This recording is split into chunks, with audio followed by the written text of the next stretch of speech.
আসসালামু আলাইকুম, স্বাগত জানাচ্ছি আরটিভির দুপুরের সংবাদে। আপনাদের সাথে আছি আমি পারভিন মিত্র। গাজায় ইসরায়েলের বর্বরোচিত হামলার প্রতিবাদে ফিলিস্তিনিদের সঙ্গে সংহতি প্রকাশ করতে ঢাকায় পালিত হচ্ছে মার্চ ফর গাজা কর্মসূচি। বিকেল ৩টায় শুরু হচ্ছে গণজমায়েত। বিভিন্ন ধর্মীয়, সামাজিক, রাজনৈতিক, সাংস্কৃতিক ও ক্রীড়া অঙ্গনের বিশিষ্ট ব্যক্তিরা এই কর্মসূচিতে একাত্মতা প্রকাশ করে বিশ্ববাসীকে কঠোর বার্তা দেবেন বলেও জানা গেছে। জাতীয় মসজিদ বায়তুল মোকাররমের খতিব মোহাম্মদ আব্দুল মালিক এই জমায়েতের সভাপতিত্ব করবেন। আরও জানাচ্ছেন জাহিদ রহমান।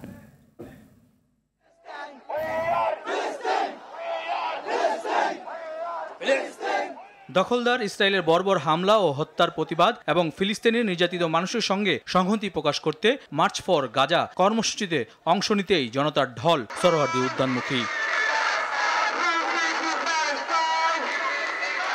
5টি পয়েন্ট থেকে মার্চ শুরু করে সোহরাওয়ার্দী উদ্যানে গণজামায়াত হচ্ছে। বাংলা মোটর, কাকরাইল মোড়, 0 পয়েন্ট, বকশীবাজার মোড় ও নীলক্ষেত মোড় থেকে মিছিল নিয়ে সোহরাওয়ার্দী উদ্যানমুখী জনতা।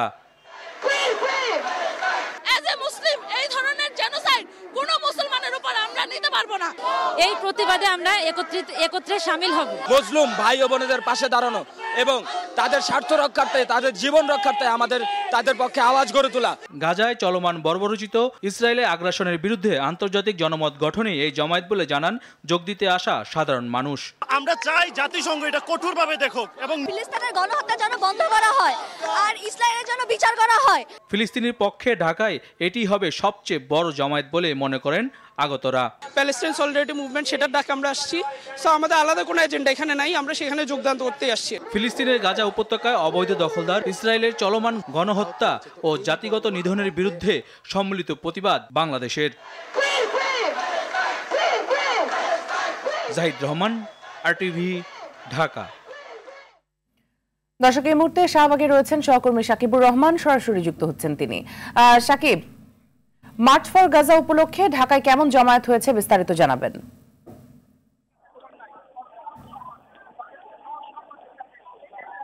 আসলে মার্চ ফর গাজা যে কর্মসূচি নেওয়া হয়েছে সেখানে কিন্তু লাখ লাখ মানুষ তারা তাদের ছোট ছোট মিছিল, বড় বড় মিছিল, সেগুলো নিয়ে তারা সোহরাওয়ার্দী উদ্যানের দিকে এগিয়ে যাচ্ছেন এবং বিভিন্ন স্লোগান দিচ্ছেন, বিভিন্ন পোস্টার, ব্যানার তারা বানাচ্ছেন। বিশেষ করে আমরা দেখছি যে বেশিরভাগ মানুষের হাতেই কিন্তু ফিলিস্তিনের যে পতাকা, সেই পতাকা নিয়ে তারা আসছেন। তারা বিভিন্ন ধরনের স্লোগান দিচ্ছে, তার সাথে তারা কিছু বার্তা দিয়ে যাচ্ছে। ফলে বিশ্বের যে মোড়ের দেশগুলো রয়েছে, বিশেষ করে আরব যে মুসলিম যে গণহত্যা, সেখানে এগিয়ে প্রতিবাদ জানাচ্ছেন মুসলিম দেশগুলোকে এগিয়ে আসা।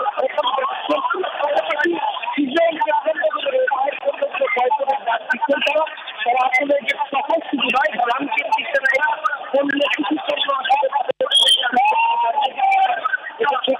তারা এর আগেও কিন্তু একটি বিচ্ছিন্ন ঘটনা শোরুম ভাঙচুর হয়েছে। সেই বার্তাগুলো তারা দেখে কেউ না করে কিন্তু পণ্যগুলো তারা সিলেক্ট করে দেওয়া, সেগুলোকে তারা বর্জন শুরু করে সেই পণ্যগুলো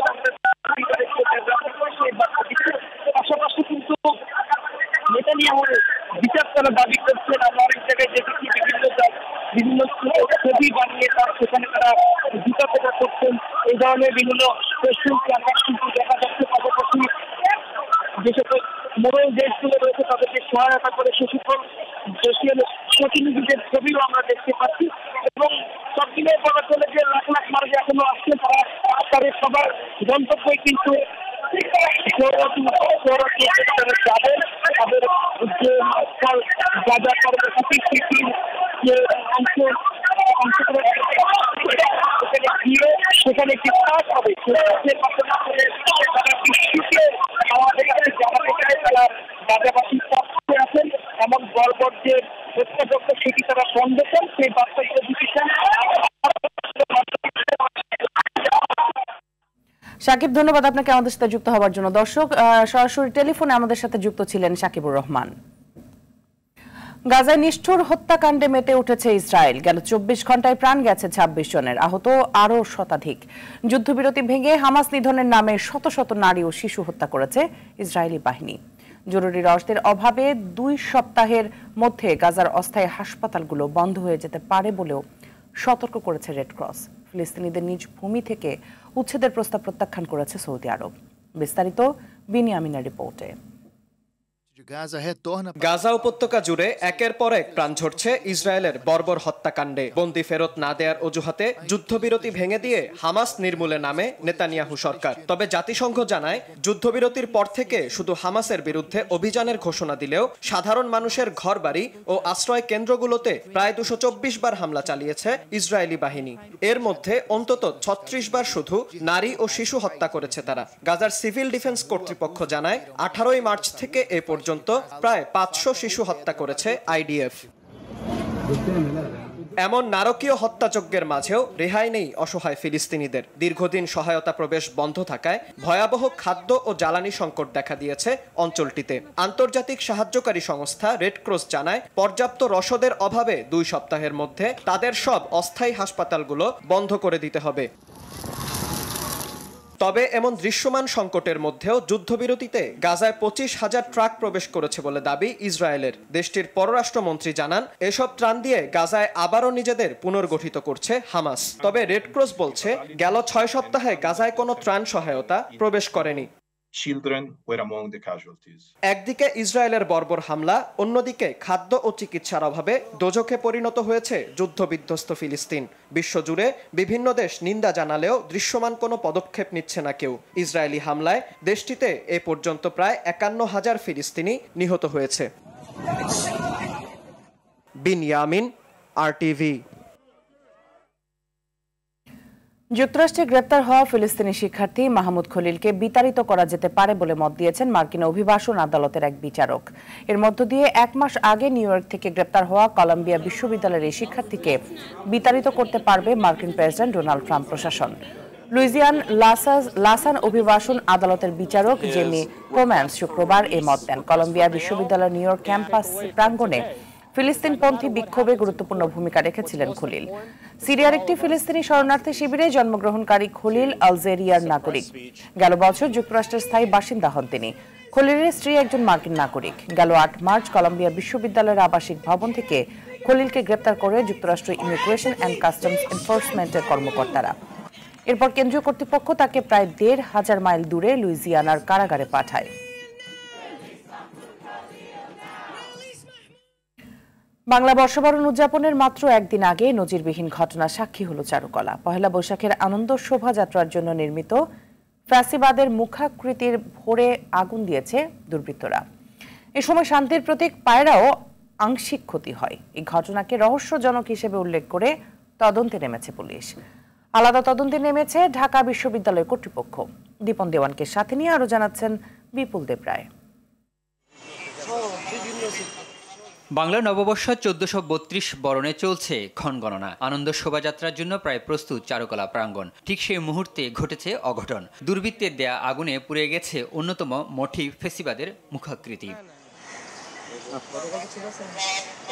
রবিবার ভোর 5টার দিকে মোটিভটি পুড়িয়ে ছাই করে দেয় দুর্বৃত্তরা। এটি নির্মাণ করা হয়েছিল স্বৈরাচার সরকার প্রধান শেখ হাসিনার অভয়বে। ওই সময় ভালোই ছিল। আমরা সকাল 8টা আসি, রাত 10টা বাজে জায়গা 10টা বাজে সময় গেছি। এখানে অনেক মোটামুটি লোক ছিল, স্টাফরা ছিল, কিছু লোক ছিল, বাইরের যারা আসলো আর কম ছিল। আর আস্তে আস্তে 10টার আগে বাইরে জায়গা, আর আগে অনেক লোক ছিল। বাইরে থেকে এখানে এসে এখানে শুধুমাত্র এই আয়োজনের জন্য অনেক নিরাপত্তার জন্য অনেক পর্যায়ে নিরাপত্তা এখানে রাখা হয়েছে। ঘটনার পর অতিরিক্ত পুলিশ মোতায়েন করা হয় চারুকলা চত্বরে। গোয়েন্দা পুলিশের পাশাপাশি বিভিন্ন সংস্থাও নেমেছে তদন্তে। পরিদর্শন শেষে কোনো মন্তব্য করতে রাজি হননি ডিএমপির পুলিশ কমিশনার। তবে অতিরিক্ত কমিশনার জানান তদন্ত করে দোষীদের আইনের আওতায় আনা হবে। টাইমটা যেহেতু আজকে ভোরের দিকে হয়েছে, আমার মনে হয় খুব বেশি সময় লাগার কথা না। আমরা যদি ওই শেষ রাতের ভিডিও ফুটেজগুলো অ্যানালাইসিস করি তাহলে খুব তাড়াতাড়ি এটা পেয়ে যাব। যেহেতু ঘটনার সময়টা জানা গেছে, ওই সময়ের আগে পিছে আধা ঘন্টা বা 1 ঘন্টার ভিডিও ফুটেজগুলো, সব সিসিটিভির ভিডিও ফুটেজগুলো যদি আমরা অ্যানালাইসিস করি তাহলে আমরা পেয়ে যাব হয়তো। চারিদিকে এত সিসি ক্যামেরা থাকার পরও বিষয়টি কেন রহস্যই থেকে যাচ্ছে, এই ব্যাপারে ঢাকা বিশ্ববিদ্যালয়ের প্রক্টর জানান নির্দিষ্ট সময়ে আনন্দ শোভাযাত্রা হবে। আমাদের প্রচেষ্টা ছিল, নিরাপত্তা ছিল, মাত্র 40 ঘন্টা সময় আছে, এর মধ্যেই মোটিভ করা যাবে কিনা এভাবে শিল্পীরা তাদের মতামত দিবেন। কিন্তু আমরা ইনশাল্লাহ আনন্দ শোভাযাত্রা হবে। আয়োজকরা জানান প্রতিকৃতিতে আগুন দেয় শোভাযাত্রায় ফেসিবাদ প্রদর্শনের স্বপ্ন পুড়ে গেল। ফেসিবাদের মুখাকৃতি জ্বালিয়ে দেওয়ার মধ্য দিয়ে ফেসিবাদের প্রতি মানুষের যে ঘৃণা এবং বাংলাদেশের মানুষ এই ফেসিবাদকে উৎখাত করার জন্য যে আত্মত্যাগ করেছেন সেটাকে কোনোভাবেই এই ফেসিবাদ পুনঃপ্রতিষ্ঠার যে স্বপ্ন সেটা তাদের একটা অলীক স্বপ্নই থাকবে। পুড়ে যাওয়া প্রতিকৃতি 2 দিনের মধ্যে পুনর্নির্মাণ করা সম্ভব নয় বলে জানায় চারুকলা অনুষদ। এই ধরনের স্ট্রাকচার মিনিমাম আমরা কিন্তু 20 দিন আগে শুরু করেছি, যেটা 20 দিনে সম্পন্ন করা সম্ভব নয় বা হচ্ছে মানে সেটা 1 দিনে বা 2 দিনে বা 24 ঘন্টায় সম্ভব না। বিপুল দেবরাই, RTV, ঢাকা। ঢাকা বিশ্ববিদ্যালয়ের চারুকলা অনুষদে আগুন ডেকে বর্ষবরণ আনন্দ শোভাযাত্রার একাধিক মোটিভ পুড়ে যাওয়ার ঘটনার পেছনে ক্ষমতাচ্যুত সরকারের দোসরদের হাত রয়েছে বলে মনে করেন সংস্কৃতি উপদেষ্টা মোস্তফা সরোয়ার ফারুকী। তিনি বলেন, চারুকলায় ফ্যাসিবাদের মুখাবয় পুড়েছে হাসিনার দোসররা। শনিবার ফেসবুক পোস্টে এই ঘটনায় ক্ষোভ জানিয়ে আইনি ব্যবস্থা নেওয়া হচ্ছে বলে জানিয়েছেন সংস্কৃতি উপদেষ্টা। ফারুকী বলেন, এই দুঃসাহস যারা দেখিয়েছে, সফট আওয়ামী লীগ হোক বা আওয়ামী বি টিম হোক, তাদের প্রত্যেককেই আইনের আওতায় আনা হবে।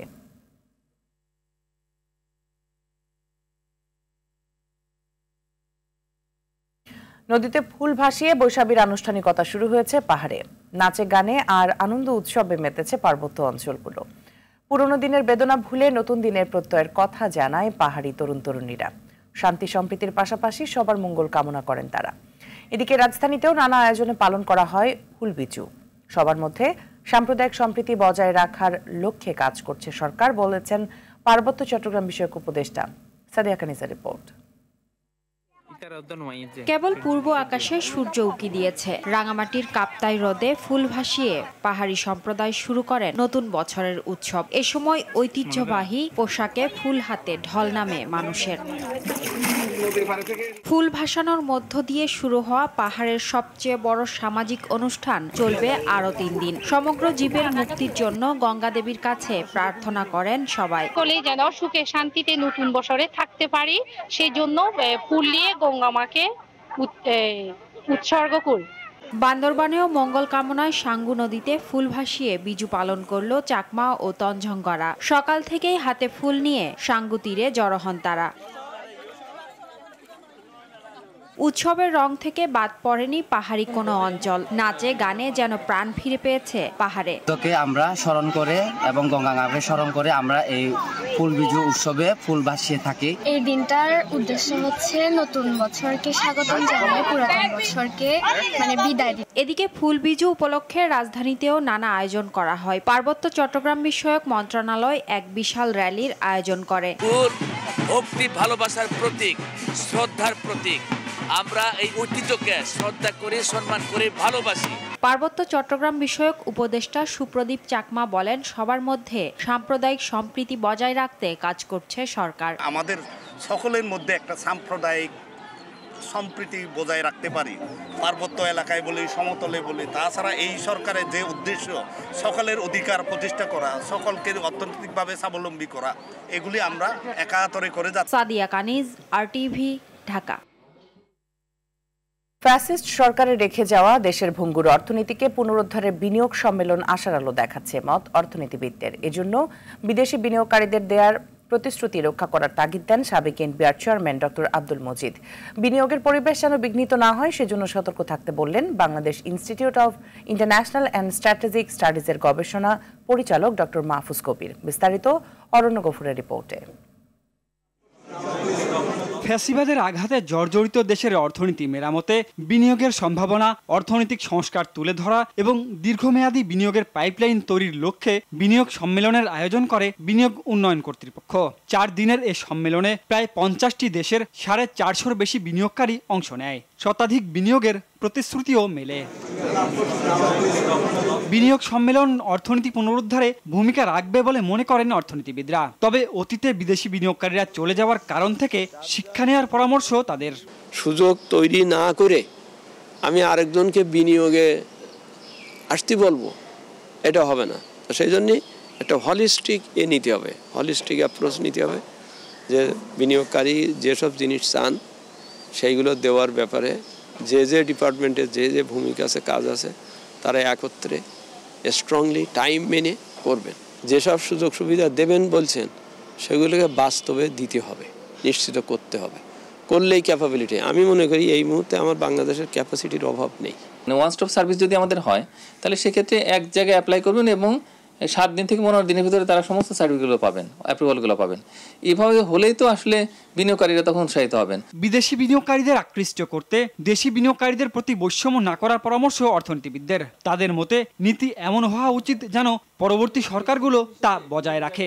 এই যে আমলাতান্ত্রিক জটিলতা, ইউটিলিটির প্রবলেম, তারপরে মাঠ পর্যায়ে যে তীব্র অভিজ্ঞতা সেগুলোকে আসলে কমানো বা সেগুলোকে দূর করা, তো এই বিষয়গুলো আমরা যদি দূর করতে পারি বা এগুলোকে অ্যাড্রেস করতে পারি তাহলে সেক্ষেত্রে আশা করি সামনের দিনগুলোতে বিনিয়োগ আসবে। পরিষ্কার বলতে হবে যে আমার এখানে ট্যাক্স হচ্ছে এই রেট, এটা 5 বছর মিনিমাম, 5 বছর এই রেটই বলবৎ থাকবে, তাহলে ও ওইটার ভিত্তিতে এটা হিসেব করে বিনিয়োগ করতে পারবে। আপনি এদিকে ট্যাক্স আজকে বললেন 45% কথার কথা, পরের বছর আপনি ওইটা করলেন 50, তারপরে বছর হয়তো বেশি বলাবলি করাতে করলেন 35, তো ও তো সিদ্ধান্ত নিতে তো ওর সমস্যা হয়ে গেল। সব পর্যায়ে একই নীতি ও সুষ্ঠু পরিবেশ নিশ্চিত করলে সম্মেলনে না আসা অনেক বিনিয়োগকারী আকৃষ্ট হবে বলে মনে করেন এই দুই অর্থনীতিবিদ। 100টা শুধুমাত্র নয়, 1000টা কোম্পানিও আসতে পারে যদি আমরা তাদের জন্য সুবিধাগুলো তৈরি করে দিতে পারি। অরণ্য গফুর, RTV, ঢাকা। পয়লা বৈশাখের আনন্দ শোভাযাত্রার জন্য নির্মিত ফ্যাসিবাদের মুখাকৃতিতে ভরে আগুন দিয়েছে দুর্বৃত্তরা। এই মুহূর্তে ঢাকা বিশ্ববিদ্যালয়ের চারুকলা অনুষদে রয়েছেন সহকর্মী দীপন দেওয়ান, যুক্ত হচ্ছে সেখানে। দীপন, চারুকলায় আগুনের ঘটনার পর এখন সেখানকার পরিস্থিতি কেমন দেখছেন? কিছুক্ষণ আগে মিতু আমাদের এখানে ঢাকা বিশ্ববিদ্যালয়ের প্রক্টর তিনি একটি সংবাদ সম্মেলন করেছেন এবং সেই সংবাদ সম্মেলন থেকে তিনি আমাদেরকে জানিয়েছেন যে এখানকার যে সিসি ফুটেজ সেটি তারা বিশ্লেষণ করেছেন এবং সেই বিশ্লেষণ করে দেখা গেছে চারুকলার 1 নম্বর গেট দিয়ে একজন দুর্বৃত্ত ভিতরে ঢুকেছেন এবং সেই সময় তিনি মাস্ক পরা ছিলেন এবং তরল কোনো একটি পদার্থ সেটি তিনি সেই ফ্যাসিস্টের মুখাবয়ব যেটি ছিল সেখানে ঢেলে অগ্নিসংযোগ করে আবার একই দিক দিয়ে তিনি বেরিয়ে গেছেন এবং এই সিসি ফুটেজ দেখে তারা এটি বিশ্লেষণ করে বের করেছেন এবং এখনো পর্যন্ত তারা তাকে শনাক্ত করতে পারেনি, কারণ হচ্ছে তার মুখে মাস্ক ছিল, তবে তিনি একা ঢুকেছেন এবং এখানে তরল পদার্থ দিয়ে অগ্নিসংযোগের ঘটনা ঘটিয়েছেন এটি মোটামুটি নিশ্চিত সিসি ফুটেজ দেখে এবং সেটি আমাদেরকে জানিয়েছেন। তাছাড়া এখানে এই অগ্নিকাণ্ডের ঘটনায় 4 সদস্যের একটি তদন্ত কমিটি গঠন করা হয়েছে। সেই তদন্ত কমিটির যিনি প্রধান তিনিও আমাদেরকে বলেছেন যে কোনো পরিস্থিতিতেই এই আনন্দ শোভাযাত্রা এটি সঠিক সময়েই হবে, তবে এই ঘটনার নেপথ্যে যারা রয়েছেন তাদেরকে আসলে এই সিসি ফুটেজ দেখে যে কোনোভাবেই হোক তদন্ত করে তাদেরকে আইনের আওতায় আনা হবে। আর চারুকলার পক্ষ থেকে আরেকটি জিনিস আমাদেরকে জানানো হয়েছে যে এই ফ্যাসিস্টের অবয়বটি পুড়িয়ে দেওয়া হয়েছে সেটি আসলে এই 30-35 ঘন্টার মধ্যে সেটি আসলে পুনর্নির্মাণ করা সম্ভব নয়, তবে এই ফ্যাসিস্টের মুখাবয়বের যেই প্রতিকৃতিটি ছিল সেটির ছবি তারা বিভিন্ন ব্যানার ফেস্টুন করে এই আনন্দ শোভাযাত্রায় অসংখ্য ব্যানার ফেস্টুন করে সেটি তারা এখানে প্রদর্শন করবেন, যার ফলে বলা যায় যে সেই ফ্যাসিস্টের যেই মুখাবয়ব সেটি এই আনন্দ শোভাযাত্রায় একরকমভাবে তারা রাখতে পারবেন। মিতু, জি, ধন্যবাদ আপনাকে আমাদের সাথে যুক্ত হবার জন্য। আমেরিকার শুল্ক স্থগিতের 90 দিনের সুযোগকে কাজে লাগাতে হবে, আলোচনা করতে হবে, বিশ্ব বাণিজ্যে টিকে থাকতে বাণিজ্য বাধা দূর করতে হবে বলে মন্তব্য করলেন সেন্টার ফর পলিসি ডায়ালগের নির্বাহী পরিচালক doctor Fahmida Khatun. Debate for democracy আয়োজিত যুক্তরাষ্ট্রের উচ্চ শুল্ক হারের চ্যালেঞ্জ মোকাবেলা নিয়ে ছায়া সংসদ বিতর্কে প্রধান অতিথির বক্তব্যে এসব কথা বলেন তিনি আরও বলেন, কর সংস্কার, প্রাতিষ্ঠানিক সংস্কার সহ নিজস্ব উৎপাদন বাড়াতে হবে। এ সময় সংগঠনের সভাপতি হাসাইন আহমেদ চৌধুরী কিরণ শুধুমাত্র পোশাক খাত কেন্দ্রিক রপ্তানি নির্ভরতা না রেখে বৈচিত্র্যতা আনা ও বিকল্প বাজার খোঁজা সহ 10টি সুপারিশ তুলে ধরেন। বিতর্কে বিজয়ী হয় Bangladesh university of business and technology. অভ্যন্তরীণ বাণিজ্য বিষয়ক নীতিমালা, কর ব্যবস্থাপনা, বিনিয়োগের জন্য সংস্কার, এগুলো কিন্তু আমাদের করার প্রয়োজন অনেক দিন থেকেই আমরা অনুভব করছি এবং জোর দিয়ে আসছি। আমাদের যে শুল্ক ব্যবস্থা কিংবা আমাদের কর কাঠামোর যেটা দেখি, সেইখানে তো আমরা দেখি যে আমাদের পরোক্ষ করের উপর নির্ভরশীলতাটা বেশি প্রত্যক্ষ করের চাইতে।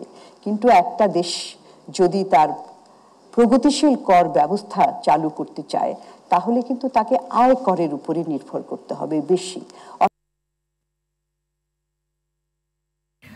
মৌলভীবাজার জেলায় অবস্থিত সবগুলো তফসিল ব্যাংকের অংশগ্রহণে স্কুল ব্যাংকিং কনফারেন্স অনুষ্ঠিত হয়েছে। এতে বাংলাদেশ ব্যাংক ফিনান্সিয়াল ইনক্লুশন ডিপার্টমেন্টের নির্দেশক্রমে লিড ব্যাংক হিসেবে অংশ নেয় যমুনা ব্যাংক পিএলসি। যমুনা ব্যাংকের ব্যবস্থাপনা পরিচালক ও সিইও মির্জা ইলিয়াস উদ্দিন আহমেদের সভাপতিত্বে উক্ত অনুষ্ঠানে প্রধান অতিথি হিসেবে উপস্থিত ছিলেন বাংলাদেশ ব্যাংকের ফিনান্সিয়াল ইনক্লুশন ডিপার্টমেন্টের নির্বাহী পরিচালক রূপরতন পায়েন। বিশেষ অতিথি ছিলেন ডিপার্টমেন্টের পরিচালক মোহাম্মদ ইকবাল মহসিন। অনুষ্ঠান শেষে সাংস্কৃতিক অনুষ্ঠান ও কুইজ প্রতিযোগিতার আয়োজন করা হয়।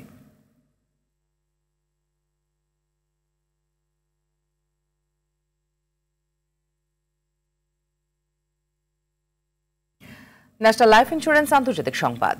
ইরানের পারমাণবিক কর্মসূচি নিয়ে যুক্তরাষ্ট্রের সঙ্গে বৈঠক শুরু হবে আজ। বৈঠকে অংশ নিতে ইতোমধ্যে রাজধানী মাস্কটে পৌঁছে গেছে দুই দেশের উচ্চ পর্যায়ের প্রতিনিধি দল। নিজেদের পারমাণবিক কর্মসূচি নিয়ে জানাতে ইরানের তরফ থেকে নেতৃত্ব দেবেন দেশটির পররাষ্ট্রমন্ত্রী আব্বাস আরঘচি। অন্যদিকে চুক্তিতে পৌঁছানোর লক্ষ্যে বৈঠক যুক্তরাষ্ট্রের নেতৃত্বে থাকবেন দেশটির মধ্যপ্রাচ্য বিষয়ক দূত স্টিভ উইটকফ। এর আগে চুক্তি না করলে ইরানে হামলার হুমকি দেন মার্কিন প্রেসিডেন্ট ডোনাল্ড ট্রাম্প। তিনি সরাসরি বৈঠকের প্রস্তাব দিলেও পরোক্ষ বৈঠকে বসার কথা জানায় ইরান।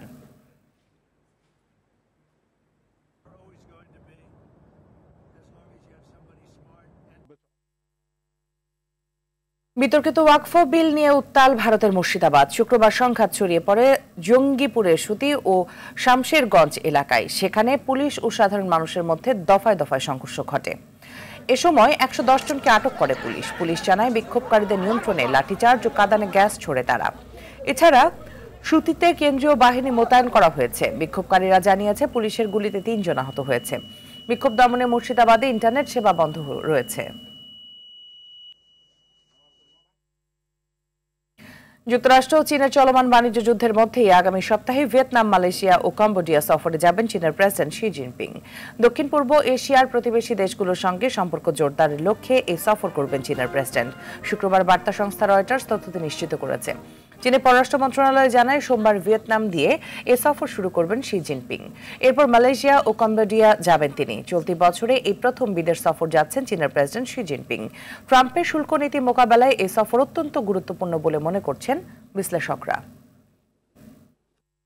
খেলার খবরে ফুটবল প্রসঙ্গ। বাংলাদেশ প্রিমিয়ার লিগ ফুটবলে আজ হাই ভোল্টেজ ম্যাচে মুখোমুখি হবে বসুন্ধরা কিংস ও মোহামেডান স্পোর্টিং ক্লাব। কিংস এরেনায় ম্যাচ শুরু বিকেল 5:30টায়। মৌসুমের প্রথম দেখায় কিংসকে 1-0 গোলে হারায় আলফাজ বাহিনী। এরপর 10 ম্যাচে 27 পয়েন্ট নিয়ে তালিকার শীর্ষস্থান ধরে রাখে সাদা কালোরা। এদিকে চলতি মৌসুমে ছন্দপতন হয়েছে বর্তমান চ্যাম্পিয়ন কিংসের। সমান সংখ্যক ম্যাচ খেলে 20 পয়েন্ট নিয়ে দলটির অবস্থান 3-এ। এর আগে দিনের অন্য ম্যাচে দুপুর 3:30টায় ঢাকা ওয়ান্ডার্সের বিপক্ষে মাঠে নামবে 2-এ থাকা ঢাকা বাহিনী। 10 ম্যাচে 2 ড্র ও 1 হারে দলটির পয়েন্ট 23। আর তালিকার 9-এ থাকা ওয়ান্ডার্সের পয়েন্ট 4। একই সময় তালিকার 6-এ থাকা ব্রাদার্স ইউনিয়নের মুখোমুখি হবে 7-এ থাকা ফোর্টিস।